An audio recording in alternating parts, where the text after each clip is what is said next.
So, Jason, what do you see as the obstacles for inclusion of more women entrepreneurs in achieving funding, in your experience? I know it's very different in Boulder and in your firm.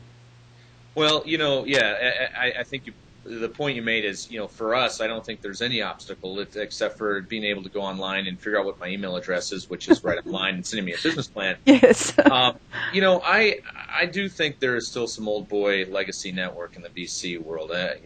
You and I have spoken before about on a generous day, I like half of the venture capitalists that I know. And that other half, I think what frustrates me a lot is some of that old boy network. And I can see situations that I think, that are ugly. We spoke about Claire Kane Miller's article in the New York Times about some horror stories that she had found. I completely believe those happen. I mean, the right. old white guy who's assuming that, a woman's going to start a company, raise money, and then immediately get pregnant and leave and not be engaged with a company, which I think is total BS, because there's plenty of examples out there of women who had children while the company and have, taken a small amount of time off, obviously, but come back as engaged as they ever were. So I Yes. don't believe that at all.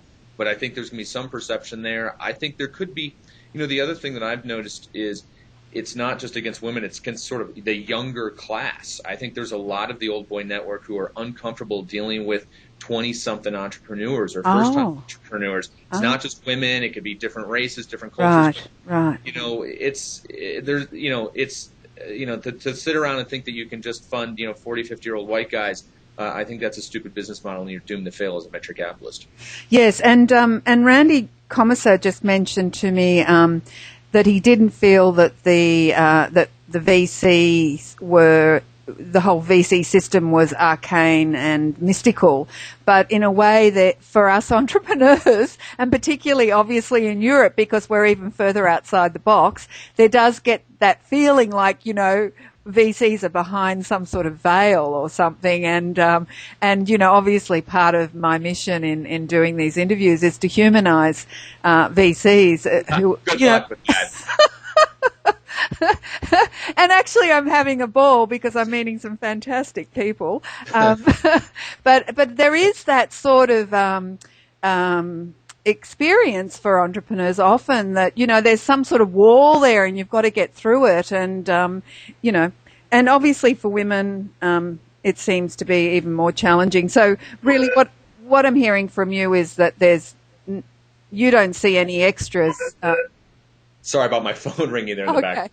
Okay. No, I don't. To address one of your points about the wall is, I think a lot of VCs are they're not very transparent in what they're thinking, right? An entrepreneur comes and says, "Hey, I'd like you to fund my company," and they never really engage emotionally. They're never really intellectually honest. They never say no quickly. It's always like, "Well, get back to me, get back to me, get back to me." Yes. And I think that just adds to the whole perception of this wall. And I think that the good VCs these days are, folks who say yes and no very quickly. In fact, the nicest thing you can do to an entrepreneur is say no very quickly. Yes, I agree. Having been on that end of it, it is much easier. And because there's so much time wasted from an entrepreneur's point of view in courting and interacting with venture capitalists. Thank you so much for that.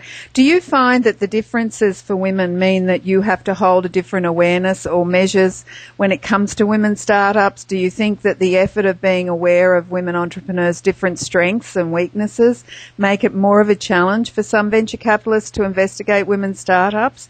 I often hear, I'm asking this question because I often hear in this industry that it's helpful if an entrepreneur is similar to a venture capitalist, that is, like attracts like, which could prove to be more challenging for women entrepreneurs who approach male venture capitalists because we just don't have the same gender. Right. And you've probably noticed that we're somewhat different. So I just wondered what you think about that theory. I have heard it over and over again, or I wouldn't have asked this question. Sure. I think it's a really interesting question. I think that, perhaps I'm differently situated, not to overshare, but I grew up in a single-family household with a mom only, so maybe I'm more in touch. Yes. I think all entrepreneurs are completely different. Right. So it's not just connecting with women versus men. It's old versus young. It's U.S. born versus non-U.S. born. It's straight versus gay. I mean, all of these different. Right. These are, actually in my own portfolio, I have all of these types of entrepreneurs. Right. It's being self-aware, being honest and transparent about what you're doing. Right. And, if I could make any generalization, I would tell you that the women entrepreneurs that I've worked with tend to be a little more self-aware than some of the men. I mean, if you look at the typical Hollywood casting couch CEO who's beating his chest and leading the troops in the battle and all of that, a lot of these folks, they may be amazing leaders, but they've got no clue on a self-aware factor of Yes. how they're, the externalities that are happening due to their behavior. Yes. I also think one of the things we do here at Foundry Group is we work with an executive coach twice a year. We get together with her. She's a woman. Yes. Yes. We talk about all the things going on in our business and interpersonal stuff. And so, we spend a lot of time training ourselves about how to be aware and how to deal with conflict and how to deal with different personalities. And I think the fact that we chose a woman as the person we look up to Yes. help guide us, I think that helps us interact. So I don't feel like there's any way I need to really change my behavior or act differently. Wow, and that explains a lot now that you've said that. I didn't realize you were being coached. You might or might not know that I am an executive coach. Oh, so I'm like really impressed, obviously, and of course that explains your integrity and some of the responses you've given to questions. So thank you. What tips would you offer women entrepreneurs who are considering sourcing venture capital? Because obviously they're not all going to come to you because they mightn't even have the sweet spot that you have that you're interested in. So, is there anything in your knowledge of the venture capital community that you would advise women entrepreneurs? Well, the first thing I would say, which is completely self-interest in the plug for us, is we love women entrepreneurs. So, if you're doing something that fits within one of our themes, and you can read about our themes. Sorry about the phone again. Yeah. I wish I knew how to kill this thing. You're in demand. Exactly. If you knew, I wish I just knew how to mute the phone. Unfortunately, clearly shows how weak I am technically with my Cisco phone. Speak to that coach next time she comes in and get her to educate you. Exactly. So no, but as far as Foundry Group goes, go on foundrygroup.com, read about what we like to invest in, and please send your business plan. But on the macro level, I think the first thing I would say is don't get discouraged by all the noise that's out there, right? There's a ton of noise, whether it's from the New York Times, whether it's from TechCrunch and the whole stuff that's been going on with Arrington. Don't believe that everybody's bad and evil and that you need a chip on your shoulder because you have less of a chance. You really have a great chance. So just go out there, be confident, do what you do best.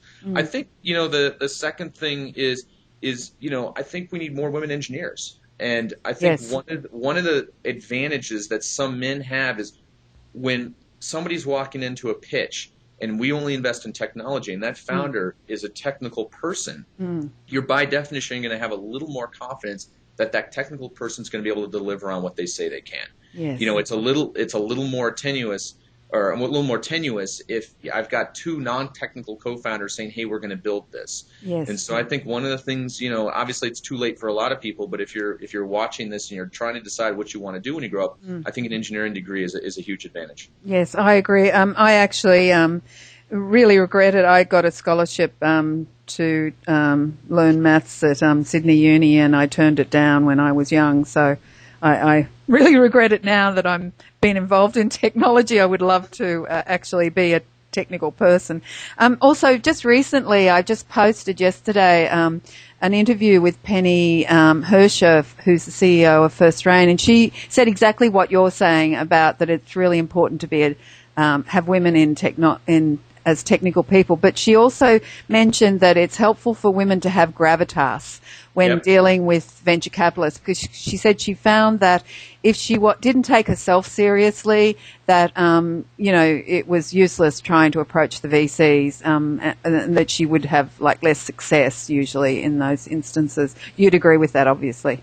Yeah, whether it's gravitas or moxie or a quiet confidence or whatever it is. You want to. When I'm interviewing an entrepreneur, and this is for everybody. Yes. You want to imagine, okay, what's the worst thing that's going to happen? Which, by the way, in startups, the worst thing usually does happen at some point. Yeah. How is this person going to be under fire, under pressure if it, it's a ton of pressure to come meet with a VC, and if you can come Yes. off to relaxed and you're basically, driving your bike in Central Park, that's very impressive regardless if you're male or female.